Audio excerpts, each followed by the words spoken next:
Hi YouTube and welcome back to my Let's Play World of Warcraft on Wednesdays. So I am skipping the rest of the raids for Wrath of the Lich King. I tried to do Obsidian Sanctum and that one apparently is practically impossible to solo again for various reasons. So here I am in the Trident Throne, or the Throne of Trident, or whatever I'm sorry, I'm terrible with names, I do apologize.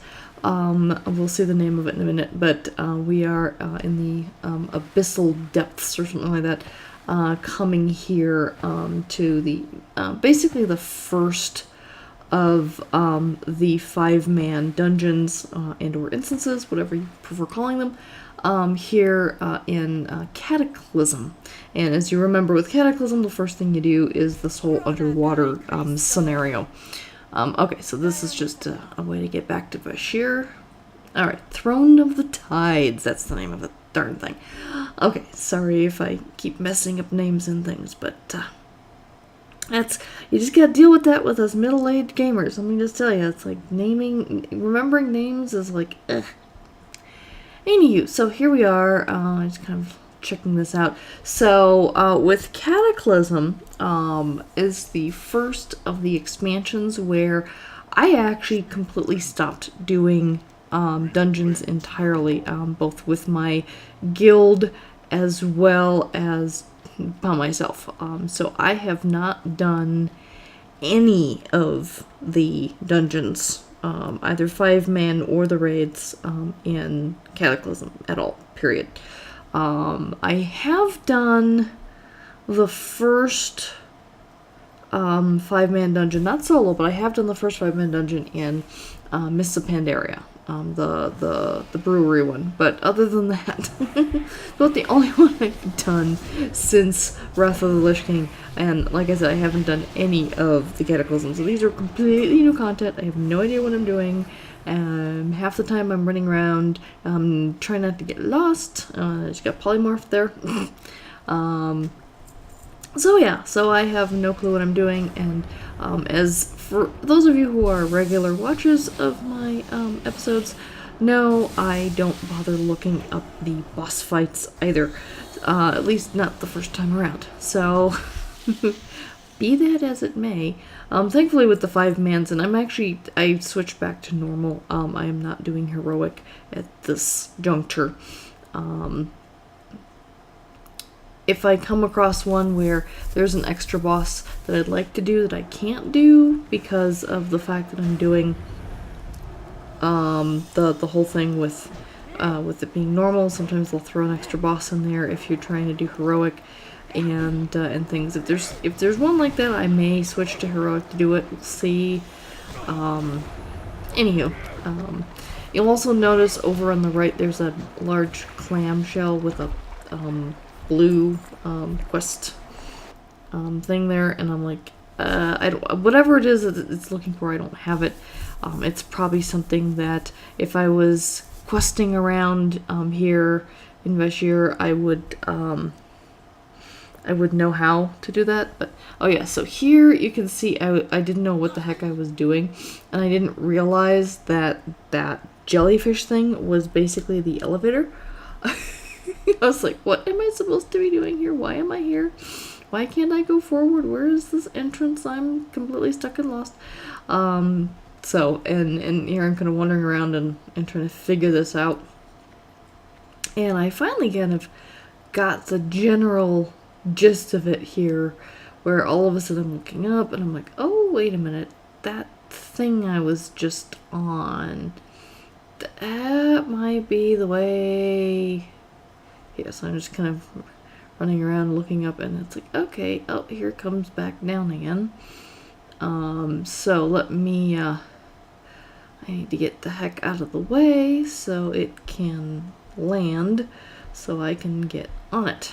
There we go, so there it is. Get on the top of this darn thing, and wait for it to ascend back up again. And there's this big giant squid octopusy thingy outside as well. that looks like it's trying to break inside whatever the thing is I am in.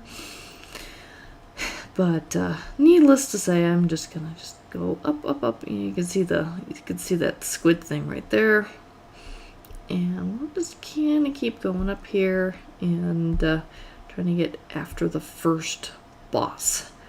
First couple of bosses are in here, and then there's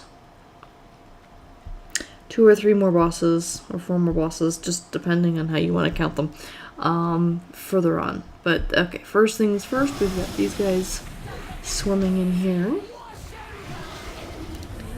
Well, we're not swimming, but they came from the outside, and there's like some kind of bubble force field. We can't get out through the force field, but they can get in through it. However that's supposed to work.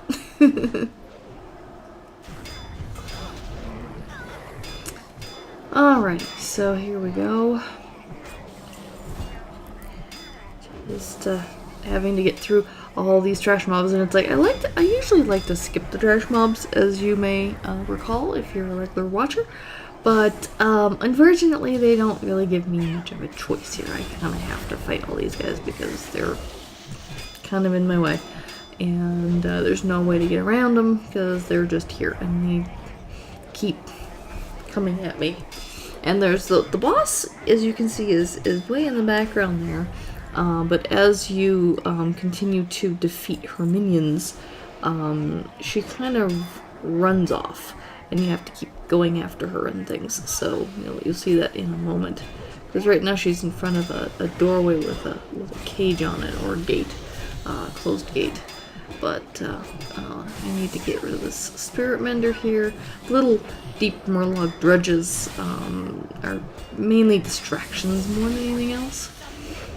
Okay, see, now the gate just opened in the background, and she is, yep, see, she kind of flees through the doorway there.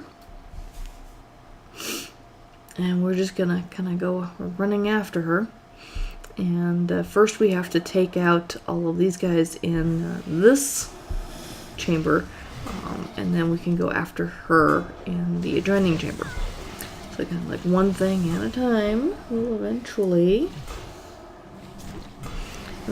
be able to get rid of her. So, and this is obviously, as you can tell, a much longer instance. And I don't want to break up these dungeons into multiple parts. Where the raids, I mean, raids are always supposed to be really long, and they can take hours and hours at level to get through. These 5-man dungeons, generally aren't as long to do at level. Generally, they could be like, I don't know, half hour to an hour. Some of the earlier ones, can go fairly quickly, just depending, 15 minutes, 20 minutes, that kind of thing. And that's, if you're at level with a total of 5 players, where, when you're soloing, you can generally do these a lot faster. So I'm guessing, since it took me about a half an hour to get through this one, that at level with 5 people, it would probably take about 45 minutes to an hour. So this is definitely one of the longer 5-man dungeons that they've got out there. And, I think as they continued to create expansions for the game, they kind of added fewer dungeons but longer ones. So they take longer to do, but there are fewer of them to do in the first place. At least from what I can tell based off of what I have been reading and things. There just doesn't seem to be nearly as many dungeons in Cataclysm as there were in Vanilla or Burning Crusade, etc. So, regardless. Now, of course, with Cataclysm, also with Wrath of the Lich King, let's see, because I think, no, I'm just trying to remember. So, the Vanilla one, the max level was level 60, and then Burning Crusade max level was 70, and Wrath of the Lich King was 80. But then now with Cataclysm, the level cap was only 85. So that could also explain why there were fewer dungeons as well. Just because if you're only leveling for 5 levels, you know, your max level, you're just gonna go through the levels much faster, and so there should be fewer dungeons to go through, since you're going through 5 levels and not 10 levels of the game. Okay, so here we go. First boss, Lady Naz'jar, or however you want to pronounce her name. She kind of looks like a Medusa. At least she doesn't turn into stone. A Medusa slash, oh, I forget what this particular race is supposed to be called. The kind of half mermaid types. Although this one has 6 arms, so not only does she have a whole head of snakes, but she also has 6 arms instead of 2 or 4. I think the standard ones have 2 arms. I think I've seen a few that have 4 arms, even though typically the 4-armed ones tend to be demons. See, here's the other ones, the standard types, and yeah, they have 4 arms. But this one, I guess she's a boss, so she has an extra set of arms. But then the honor guard over here only has 2 arms, so you know, whatever. Okay, she has some kind of a something, the spell that she's got going on around her that keeps knocking me back.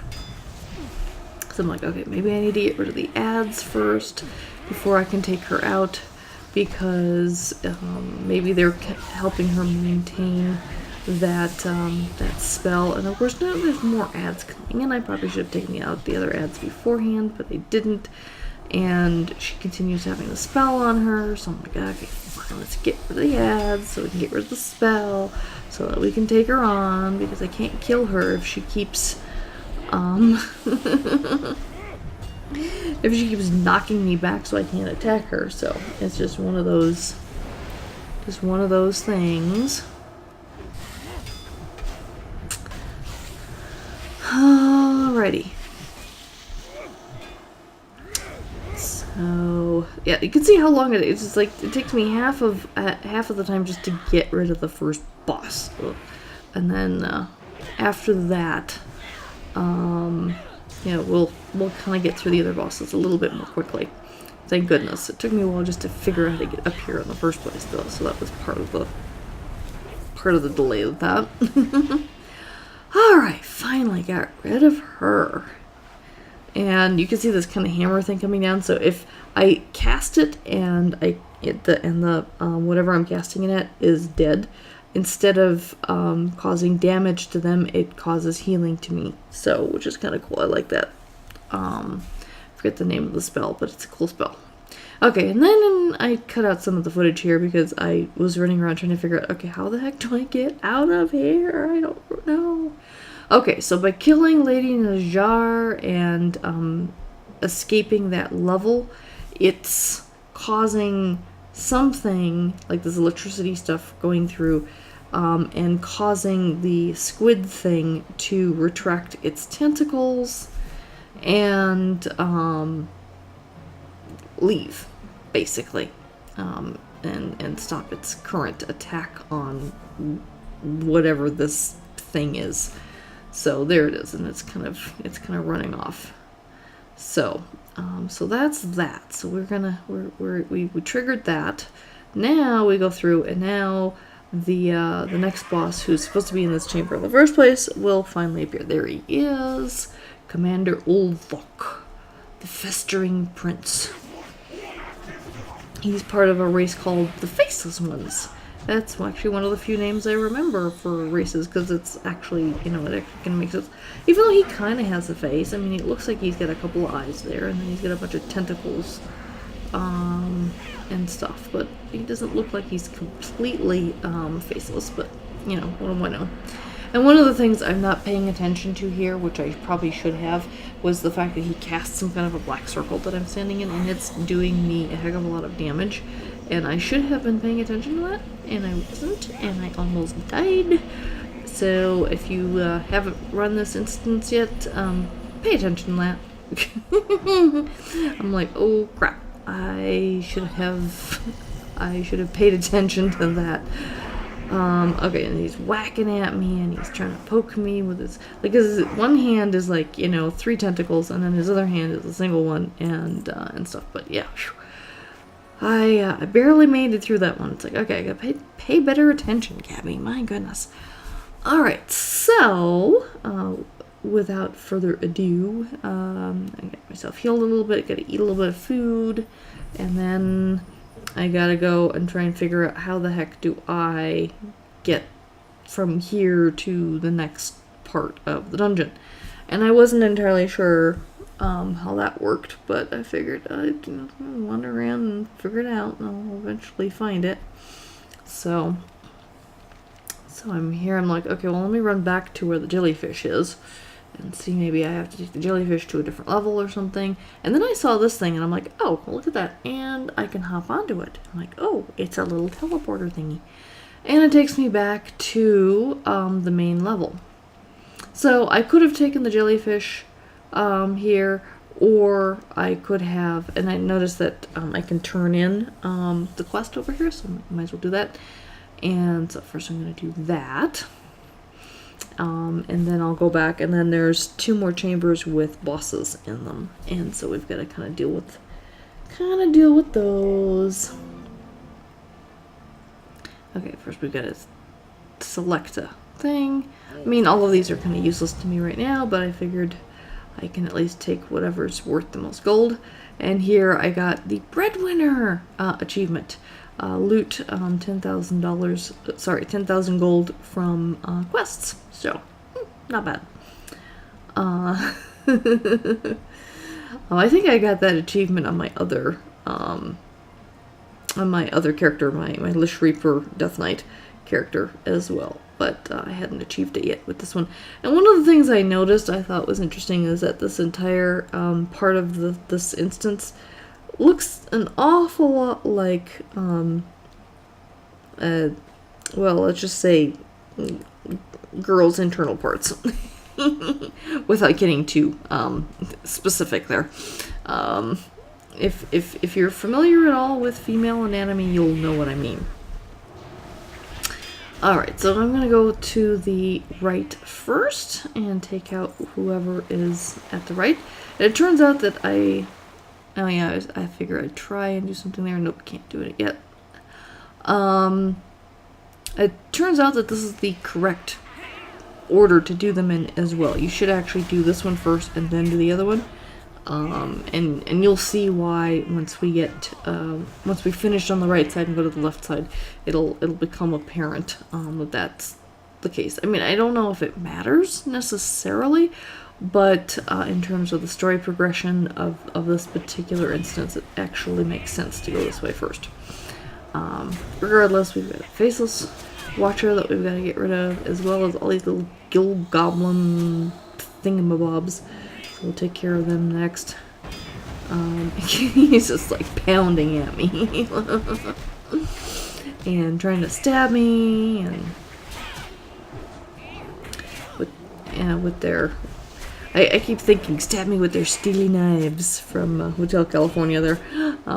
Anyway, you can tell I'm old. How many people watching here actually know Hotel California in terms of this Eagle song? Well, I guess a lot of people know it. It's a pretty famous song, and it's still on the radio today. But, I don't know. How many of you like the Eagles and Hotel California? It's a pretty bizarre song, that's for sure. It's definitely one of their most popular ones. Alright, got through them. Now we gotta go through the next set of trash mobs, and it's like definitely... So actually one of the things that makes this particular dungeon take a lot longer than I normally do is because I have to go through all these stupid trash mobs.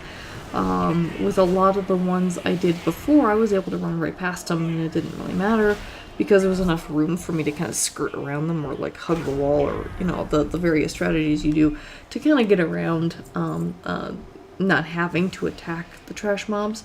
But with the way this whole place is laid out, and with these narrow corridors and everything, you don't have a choice. You have to take them on.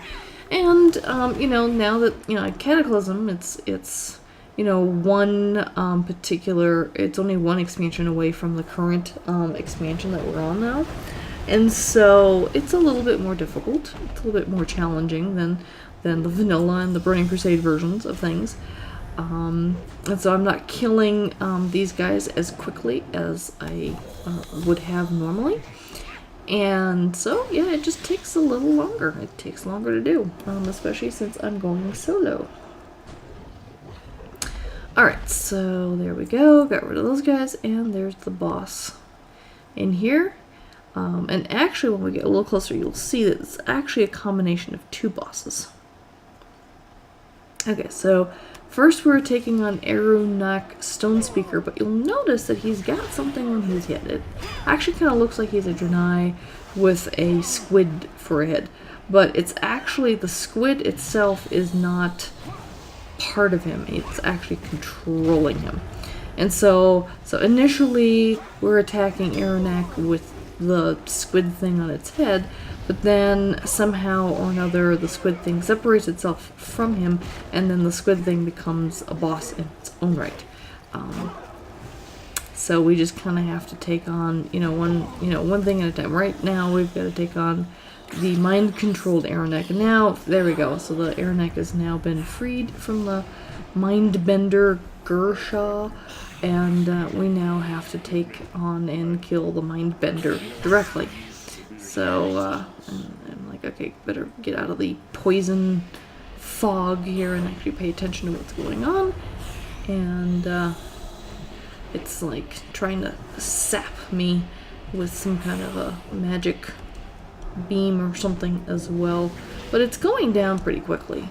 So thankfully, it seems to be healing itself a little bit, but I think I'm killing it faster than that. So, and then I can actually turn in this quest right here with this guy. Once I figure out the most expensive thing that I can select, there we go.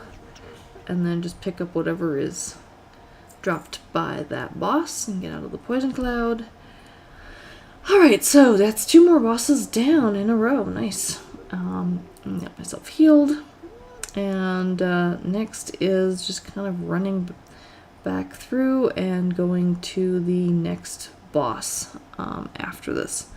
I think I took a little breather there first. Okay, now we gotta go down this fallopian tube over to the next one. Again, you have to know female anatomy to understand this joke. But regardless, we're just going down this corridor here, and then we'll finally get into the final chamber and the final set of bosses. And there's actually a couple of them. But first we have to run through here, and it's always a shame that in most dungeons you can't mount. So you have to kind of take the time and just kind of slowly run through everything. Alright, so here we go. Here's the next chamber, and we've got all these kind of tainted water spirits that we have to deal with. And one of the things that I don't realize immediately is that the smaller tainted water spirits keep spawning. It doesn't matter how often you kill, so these unstable corruptions, no matter how often you keep killing them, they just keep respawning. And it's just one of the things I kind of eventually realized is like, oh, I need to just keep going. I need to get rid of the larger ones and just ignore the smaller ones, because they're just going to keep spawning no matter what, because it's just what's going on in this particular hallway here. So I just need to take out the tainted spirits, or tainted sentries, and just kind of ignore the rest of them. And it's mostly unstable corruptions, but there's one tainted sentry there, and I think there's another couple back there. And then the gate won't open until all the tainted sentries have been taken out. But the unstable corruptions are just ignore the darn things. You might have to take out a few of them as you run through and things, but they just keep spawning and spawning and spawning, and there's just no way to stop it. So you might as well, just take out whatever ones follow you, and then just, ignore the rest of them, because there really isn't any point to taking them all on. anywho, I know a lot of people complained about the Vashir or however you pronounce this place, area with the underwater and stuff. But I actually kind of liked it. I thought it was done very beautifully, very colorful. Some really gorgeous looking ruins that we've seen, and lots of colorful underwater life and everything. And I don't know, I just thought the area was really, really beautiful, and I really enjoyed it. So it was just me, I guess. Okay, so we have this guy, and he's actually not a boss. His name is Neptulon, and he's trying to get rid of the corruption in the water, and we kind of have to help him. And the big thing is we have to keep him from dying. So we have to take on these Murloc invaders. We got to take them out, and then the vicious mind lashers. We need to get rid of them as well. And they keep spawning up and stuff. I mean, not endlessly, but they do keep spawning up. And then some unyielding behemoths as well. And so we need to take them out before they take out Neptulon. So that's kind of the trick here, is to just kind of protect him as he is trying to clean up the corruption in the water. And so that's kind of part of what the storyline is in this particular instance. And a lot more of these are surrounded by stories and things, and not just a dungeon with a bunch of bad things in it that you need to get rid of. They actually have some serious storylines around them and stuff. I kind of I like that. That's one of the reasons I like questing, especially as they continue adding expansions and things to the game.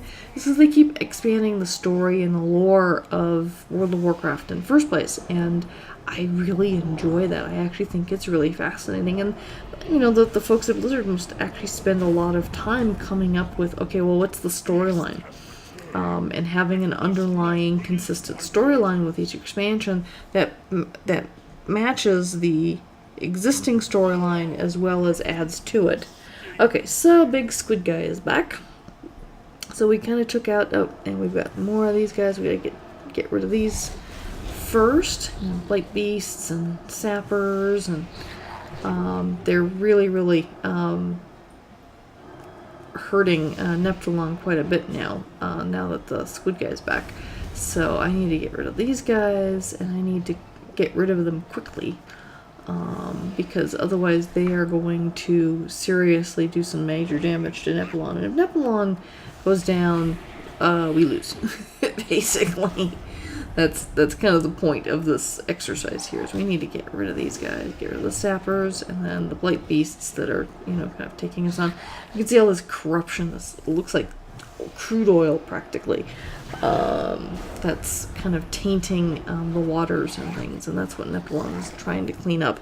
I forget exactly why there's this corruption and what's going on with all of that, but that's basically the point of what we're doing. And now we have been magically created into a big giant version of ourselves, and we can now hit and do a lot more damage and everything. And we're basically having to take on the big squid thing, whose name I forget at the top of my head, even though his name is right up there, but I can't read it from the screen that I'm looking at the moment.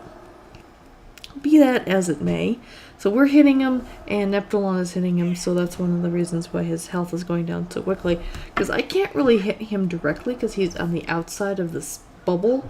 But, so I have to hit him with whatever ranged spells I happen to have, and things. And so I'm just doing my best to do that. Alright, he's been taken out. And Neptulon is gone, and he left us a nice gift. And I'm now back down to my normal size. And there's the nice gift. Okay, so that's that. I'm going to run back to the entrance of the instance here, and going to tie everything up. Thank you so much for joining me this week, and I hope you enjoyed it. If you did, please give it a thumbs up. Please share it with all of your World of Warcraft friends, and if you haven't subscribed yet, please subscribe. I would greatly appreciate it. And until next week, take care. Bye bye.